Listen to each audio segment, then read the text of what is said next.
Saudara terdakwa kasus pembunuhan berencana Brigadir Yosua Ferdisambo melalui penasihat hukumnya di persidangan terus berupaya mematahkan semua kesaksian Richard Eliezer yang berstatus sebagai penguak fakta.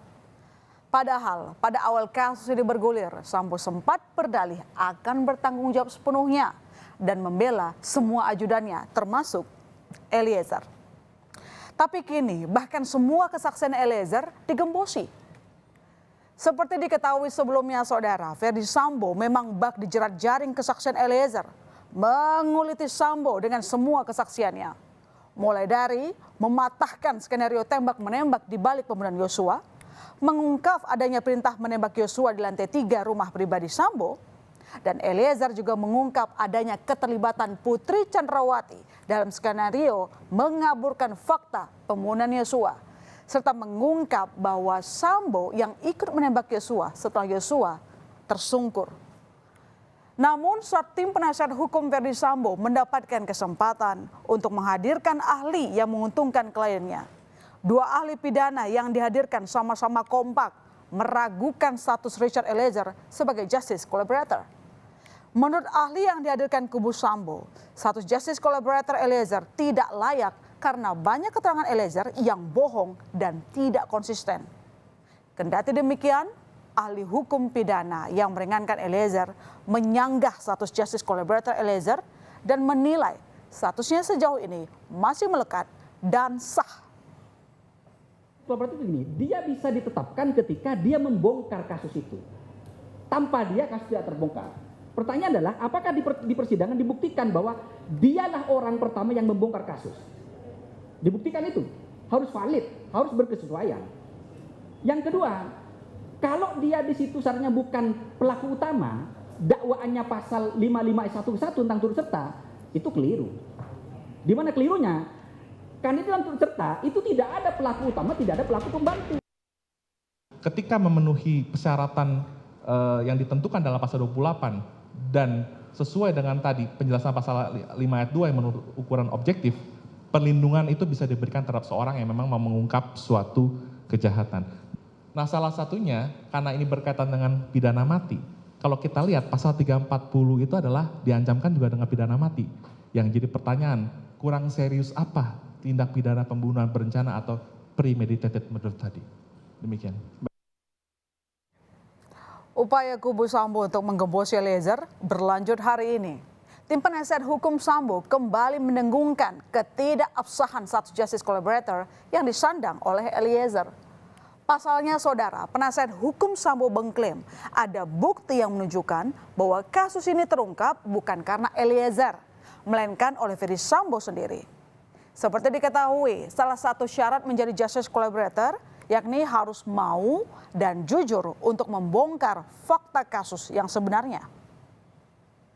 Di tanggal 8 itu pula Pak Ferdisambo di BAP selaku saksi dan ditetapkan sebagai tersangka. Jadi bukti yang kami sampaikan itu jelas membuktikan bahwa yang mengungkap sebenarnya dalam hal ini adalah bukan Richard Eliezer. Ya, itu buktinya kami sampaikan. Yang mengungkap adalah Pak Ferdisambo sendiri dengan mengakui semua apa yang telah terjadi.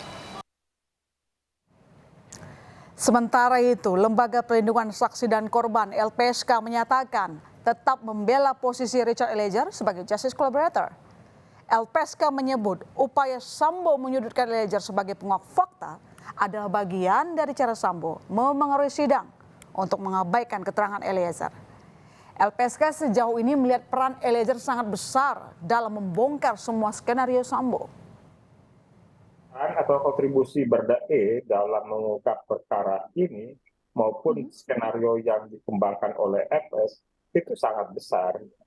Jadi kami sih tidak begitu terpengaruh oleh pernyataan pengacara dari pihak yang lain ya, karena kami punya keyakinan bahwa Imam Baradae sejauh ini masih konsisten, masih berpihak pada kebenaran untuk mengungkap terang perkara ini.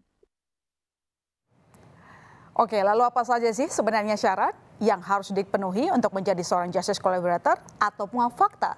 Kami akan paparkan beberapa di antaranya saudara. Salah satunya ini pelaku tindak pidana harus serius Pelaku juga harus mengakui kejahatan yang dilakukan dan pelaku bukan merupakan pelaku utama dalam kejahatan. Pelaku juga harus memberikan keterangan sebagai saksi dalam proses peradilan. Kesaksian dan keterangan yang diperlukan yakni yang signifikan, relevan, dan andal. Keterangan dan bukti yang diberikan juga harus penting dan dapat membantu pengungkapan kasus, mengungkap pelaku lainnya yang memiliki peran lebih besar. Pelaku bisa dijadikan justice collaborator jika ada ancaman atau kekhawatiran akan adanya ancaman, baik secara fisik maupun psikis.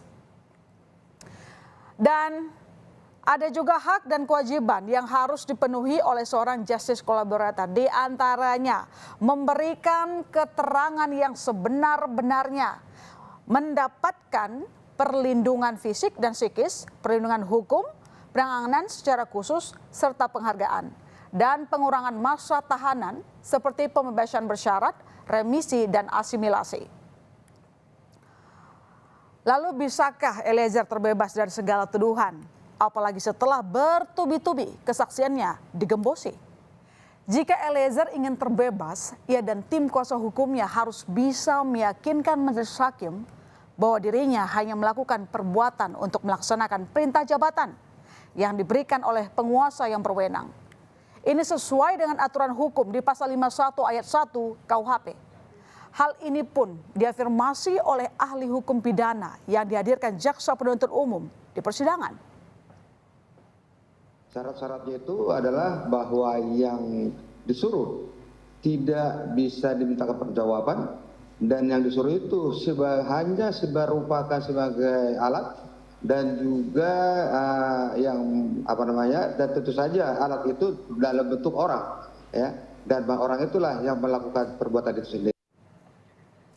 Lebih lanjut dalam pasal 114, 190, 198 dan 462 KUHP diatur perintah jabatan tanpa wewenang tidak menyebabkan hapusnya pidana kecuali jika yang diperintah mengira dengan itikat baik bahwa perintah diberikan dengan wewenang dan pelaksanaannya termasuk dalam lingkungan pekerjaannya.